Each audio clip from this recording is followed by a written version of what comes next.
Hello everyone and welcome back to the Vintage Sewing Machine Garage. You are looking at a newly restored and overhauled Necchi Supernova Ultra Mark II. So the Necchi company in the 1950s had taken their BU and created the Necchi Supernova. This was the new design after the early 50s, those wonderful Neckis that you've seen me show off. The Necchi Miras, the Necchi Novas, Necchi Noras. There was another pink Necchi. I don't get pink Neckis as often as some other machines, but this I think is the second. I've had other pink machines like the Atlas models, but this is only the second pink Necchi I think I've ever restored or come across. Now the Supernova Mark Ultra is essentially the same machine as the Necchi Supernova. Those Supernovas I've restored before and have a number of videos on are this gorgeous cream color with a sage green. And the Ultra Mark II, Mark meaning again sort of new, the second edition of it, it's essentially the same machine, only they changed the styling of the knobs and they coordinate now with the cream color. And just like all Neckis of this particular model design, when you are on the side of the machine, when you are adjusting your presser foot pressure, say that quickly, fast, it's not easy to say. It has, in addition to just feel, you also have a little indicator. This was one of the nice innovations that Necchi provided to its customers. You could actually measure it, and the owner's manual will often suggest a certain number gauge to set your pressure at, depending on the fabric that you're sewing with. But again, it takes size 15, class 15 bobbins, which are easy to find. I love the vintage ones, which are also easy to find.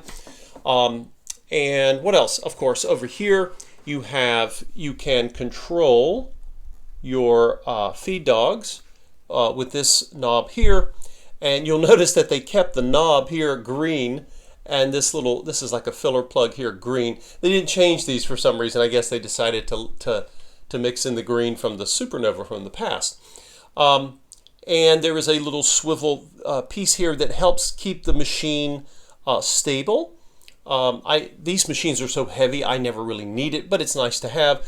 Just remember, this does not keep the machine in here when you're traveling. You always want to keep it upright, but this does help stabilize it.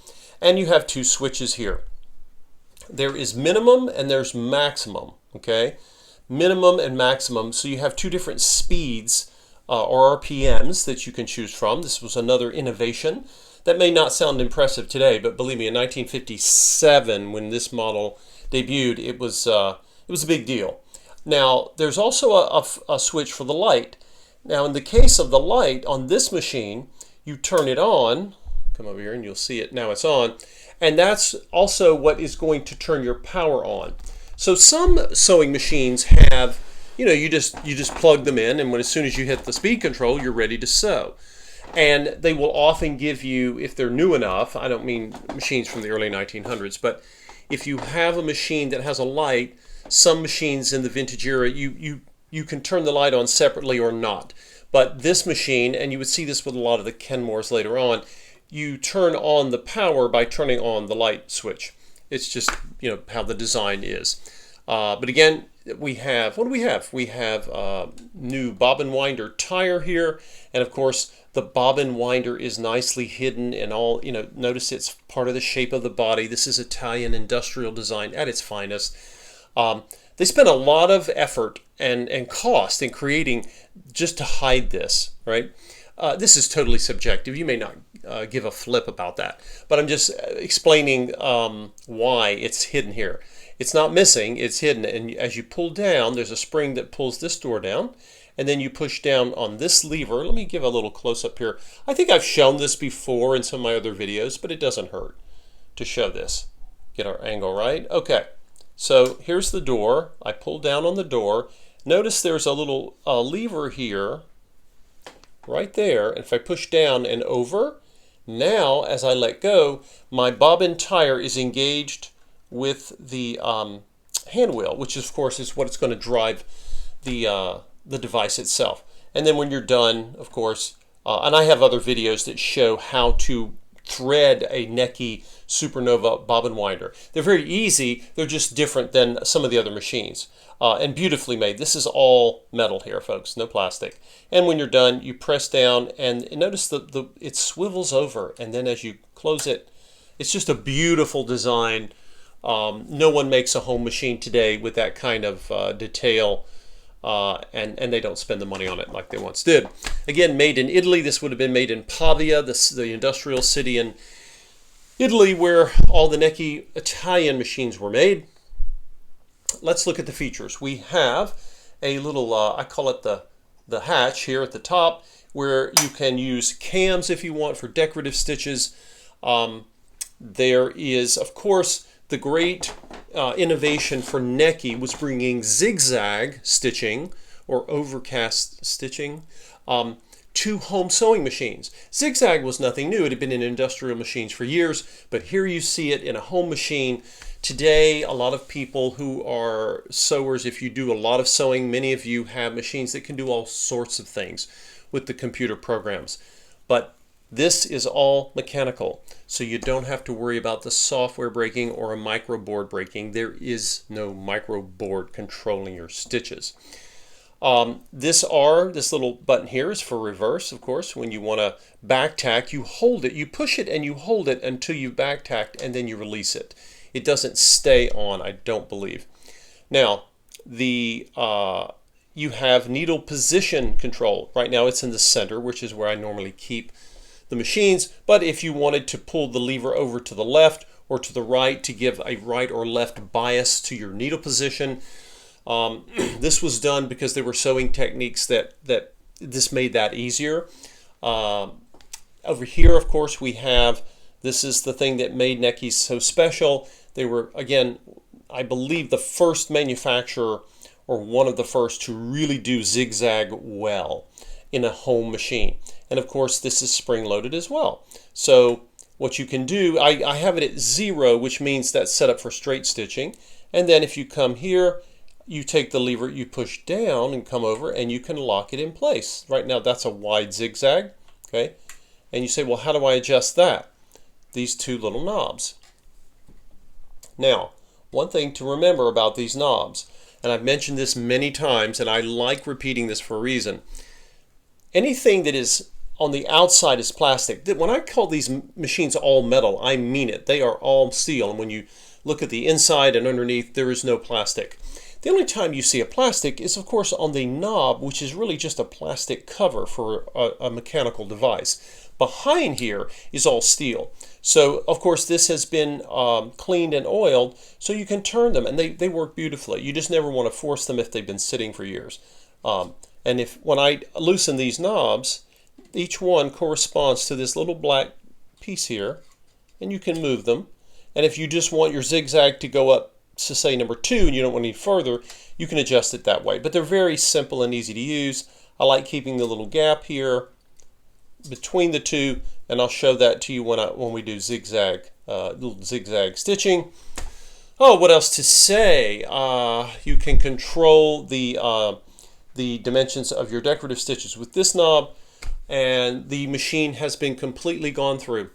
And I think I mentioned before, when you have a machine that is so gorgeous aesthetically, I sometimes notice this in machines that came in carry cases. If they were not used often, or they were just, the sewer was not rough with them, they look like this. I mean, the shine is still there. I mean, this machine is, you could just picture it on a showroom floor in a Necchi dealer or a Necchi Elna dealer back in the day.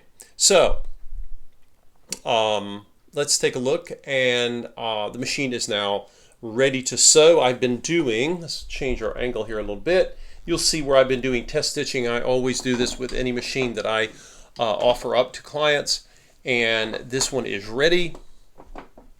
This particular one, of course, most of the Necchi, a lot of the Neckis in tables had knee control, but you could always convert them to foot pedal control, or they could have been ordered that way. This one has foot speed control. Anyway, you can see where I've been doing the test stitching, right? And it's really looks gorgeous. I believe I have a size 14 Organ brand needle, titanium coated. It's the nicest needles I can find, but I did the 14 because you can use much larger needles and sew heavier fabrics. This machine is quite strong, but because the zigzag is so beautiful, particularly in fine zigzag here, I'm going to show you guys how this machine runs. She runs beautifully, and I'll put it on the longest straight stitch over here. You can see the control here. That's number 4. So this, of course, is your stitch length. This is your stitch width. And again, this knob is for decorative stitches when you use cams. And over here we have our control for thread tension, upper thread tension. I have it set on 3. The cloth, or the fabric, is a lightweight cotton. I think it was it's just a lightweight cotton here. And I've got a sort of brown colored thread, so hopefully you can see this. So let's take a look and listen to how she sews.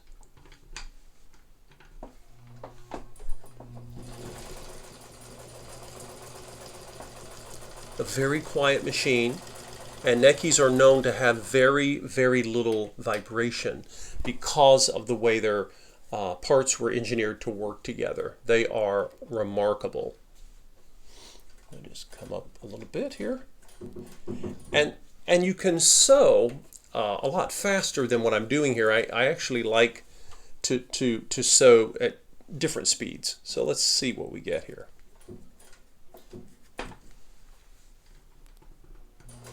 I can slow it down. You can see me slowing it. Now let's speed up. And you really, it's really interesting to watch a machine like this. Many people who are hobbyists, when they sew, they don't normally sew at full speed.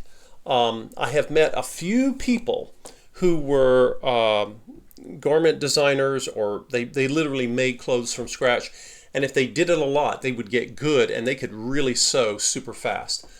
They could actually out-sew the machine, and I usually would, at that point, I would refer them or suggest to them that they use a industrial, which are known to have much higher RPMs. Okay, so what I'm doing here, I'm going to pull the fabric around, and by the way, you have 2 levels. You can come up one when I'm lifting the presser foot, and you can actually come up again. You always obviously want to come all the way up when you are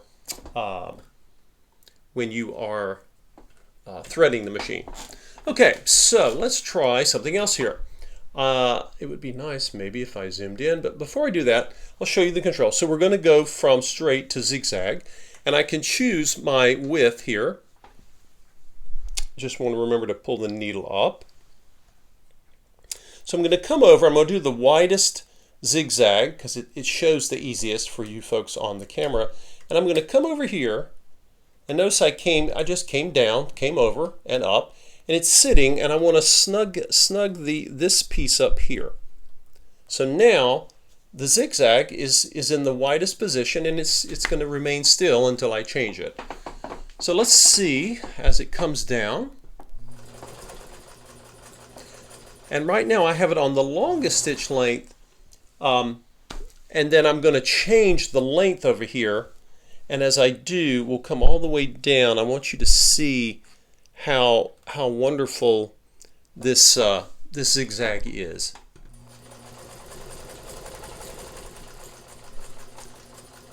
And again, I can control speed with zigzag just like I can the straight stitch. Feed dogs are feeding beautifully. Oh yeah. So let's take a look. See if I can get it even shorter. We'll go down to like really short. Short in length, I mean. And you'll see the fabric feeding, but obviously much more slowly because our stitches are shorter. All right. Let's see what I have wrought here. I had already done the test stitching on the machine, but I like people to see the machine do its thing on the video. And you can see here the straight stitches, nice and balanced. You can see the, sorry about the shadow there, you see the zigzag, you see the, over here I have very long zigzag, and then I shortened it, and then shortened it again to a satin stitch. And again, you know, we're looking at, this is a lightweight fabric. I have shown, I often like to show heavier fabrics on a lot of machines because people often are searching for vintage machines in part because they want something really strong. Because some of the modern machines are kind of wimpy. They can't really handle thick fabrics, and when you try to use them, it doesn't go well always. So let's see. I have a tote bag, and it broke. One of the straps came loose. This is from the original sewing when I bought this thing. So I'm going to go in here and attempt to fix it. Let's see. How's this done? Okay. Going to put it back in its little pocket here. Now, the purpose of this video is not to teach people how to sew totes, because I am, and any of you who watch my channel know this, I am not a sewer, not by any stretch of the imagination. I keep at least one machine for myself at home because I like being able to mend things. And when I mend them, it's for very practical use. You will not see, I'm going to go back to a wider zigzag here.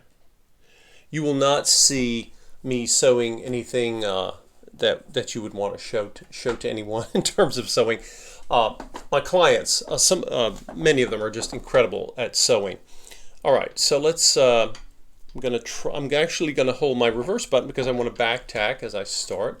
Start down with the needle, and I just back tack. Now we'll come forward. And then I'll go back again. Well, the machine is waiting for me to push the button. Okay, so now I'm going to bring this back around, and we'll see if I can. It will not be pretty, but it will hold. And because the fact that it's not pretty is not the machine's fault. That's because I am the one doing the stitching. So again, those of you who've been viewers of my channel for a while, you know this about me, and that's fine. I have a real passion for the machines. All right, I've just done some back tacking. If I really wanted to hide this less than artisanal looking stitch, I would have done it in a white or cream color. But the reason I wanted you to see me do this is not to embarrass myself with my sewing talent, but to simply mention to you that here we have two layers of medium weight canvas for a tote bag, and here's the actual heavy cotton webbing, which is actually sandwiched between them. And this machine didn't miss a beat. In fact, I couldn't even tell a difference in its sound. That's how strong, not just this machine, but a lot of the vintage sewing machines were designed to really be able to sew a number of, kind of a broad variety of materials if you think about it. So now that this, actually I just realized, I'll show you, the other strap had come undone before. You can see the work I did here with a different machine, and it's held beautifully. It's not beautiful, but it does work, and that was my goal. So there you go, everyone. This machine is now ready and available. It is going to be posted onto Facebook Marketplace, as well as I believe it may be on Kijiji. If you would like to set up a time to see the machine and test it out, you are welcome to do so. And of course, you can bring your own fabrics if you would like, or I have some here for you to use. I appreciate you watching. And anyway, those of you who own Necchi Supernovas, feel free to chime in with your comments, what you think of them. And we will see you in the next video. Take care.